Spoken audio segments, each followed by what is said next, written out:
जो चाहिँ नर्सिङ फिल्डमा काम गर्नुहुन्छ, नर्सिङ फिल्डमा कामको अनुभव छ, एन्ड देन मेडिकल फिल्डमा भनौँ न, नर्सिङ भन्दा पनि मेडिकल फिल्डमा कामको अनुभव भएको, एक्सपिरियन्स भएको, पढेको जो हुनुहुन्छ उहाँहरूले चाहिँ सबवे, केएफसी त्यस्तो सानो सानो पसलहरू हुन्छ, क्याफे, यस 12 महिना काम हुने ठाउँमा 12 महिना काम भएपछि तपाईँले जब पनि 12 महिना पाउनु सक्नुहुन्छ। तर अरू ठाउँमा चाहिँ अलिकति काम नहुने होइन, काम नपाउने हुन्छ भने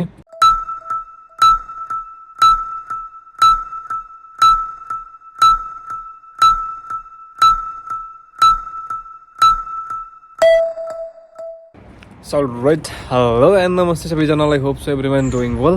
सबैजना राम्रै हुनुहुन्छ होला, म पनि ठिक छु। सो अहिले चाहिँ म रुमदेखि बाहिर, सो तपाईँहरूको लागि भिडियो लिएर आएको छु नयाँ। सो त्यसको लागि म बाहिर आएको छु रुमदेखि। बिफोर स्टार्टिङ, सुरु गर्नुभन्दा पहिला चाहिँ तपाईँ नयाँ हुनुहुन्छ भने to subscribe my YouTube channel, अनि भिडियो अन्तिमसम्म हेरेर मन पऱ्यो भने, तपाईँलाई इन्फर्मेटिभ लाग्यो भने don't forget to share. So अहिले चाहिँ म रुमदेखि बाहिर तपाईँहरूसँग कुरा गर्नलाई, तपाईँहरूको लागि भिडियोको लागि सो रुम बाहिर आएको छु। सो जबहरूको बारेमा कुरा गर्नुपर्दा बेस्ड अन यो स्टडी, तपाईँको सब्जेक्ट अनुसार तपाईँको काम बाहिर देशमा हुँदैन है। बेस्ड अन यो स्टडी भनेको तपाईँले डिग्री कम्प्लिट गरिसके पछाडि काम गर्नु भनेको छुट्टै पार्ट हो होइन। बिफोर द्याट तपाईँले कामको बारेमा कुरा गर्नुपर्दा तपाईँको सबभन्दा पहिलो कुरा, बाहिर देशमा आएपछि सबै काम इक्वालिटी हुन्छ, सबै काममा इक्वालिटी हुन्छ, सबै काम इक्वल हुन्छ, कुनै काम ठुलो सानो हुँदैन।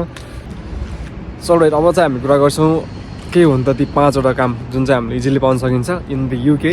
सो नम्बर 5मा छ तपाईँको अफ लाइसेन्समा तपाईँले part time student, part timer अथवा फुल टाइमर जे पनि हुनुहुन्छ, अफ लाइसेन्समा तपाईँले इजिली काम पाउन सक्नुहुन्छ इफ यु सर्च, यदि तपाईँले खोज्नुभयो भने चाहिँ।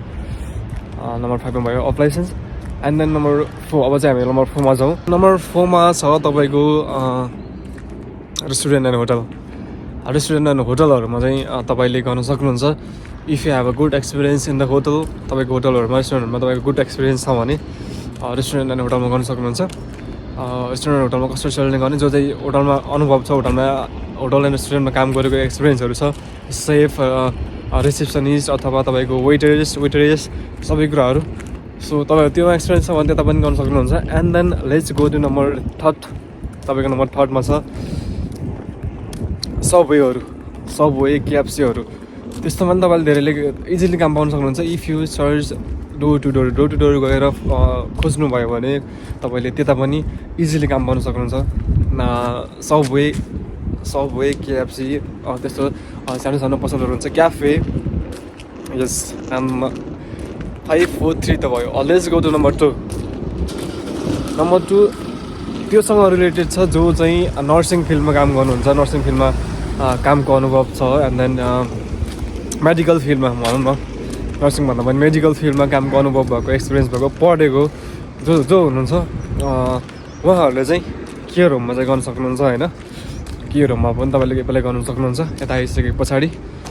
अरू तपाईँ अलरेडी इन द युके नयाँ हुनुहुन्छ, अनि त्यसपछि तपाईँसँग नर्सिङमा काम गर्नुभएको छ, मेडिकल फिल्डमा तपाईँको अनुभव छ, स्टडी छ भने चाहिँ केयर होममा चाहिँ तपाईँले काम एप्लाई गर्न सक्नुहुन्छ है।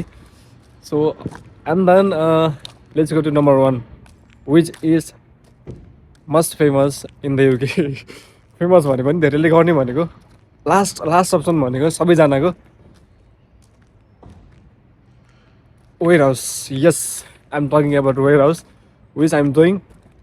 मैले पनि त्यही नै गरिरहेको छु, वेयर हाउसमा पनि गरिरहेको छु अहिलेसम्म। सो आएदेखि लगभग 1 वर्ष भइसक्यो है। So I am doing in the warehouse now. So कतै केही छैन भने हाम्रो छ वेयर हाउस, सबैजनाले गरिरहेको छ है। लगभग मेरो साथीहरू पनि नर्मल्ली सबैजनाले वेयर हाउसमै गरिरहेको छ अहिले। सो तपाईँहरूलाई म के भन्न चाहिरहेको छ भनेपछि नम्बर 4वटा तपाईँले भन्छ कि नम्बर 1मा छ, तपाईँले नम्बर 1मा चाहिँ वेयर हाउस किन राखेको हो मैले भनेपछि चाहिँ वेयर हाउस भनेको चाहिँ 24/7 भनेको जतिखेर पनि 12 महिना तपाईँको काम हुने ठाउँ हो।